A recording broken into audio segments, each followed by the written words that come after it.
Halo, Dik. Ya jare nomorku wis mbok blokir. Lah nyapa sik ngubungi neng? Wes beberapa hari ini loh Mas, aku nggak doyan makan loh Mas. Nyapa laporan aku iki?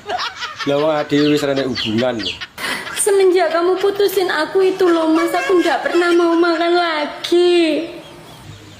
Lah aku lho malah ayem. Sakjoke awake putus kae. Wis ra enak sing ribet-ribeti uripku. Mandi-mandi pun aku males. Yo malah beneran toh, banyune awet. Beneran loh Mas, aku nggak ada selera makan sama sekali loh Mas. Lah arep diterusne yo percuma lho. Sedina apik engko 3 dina purih.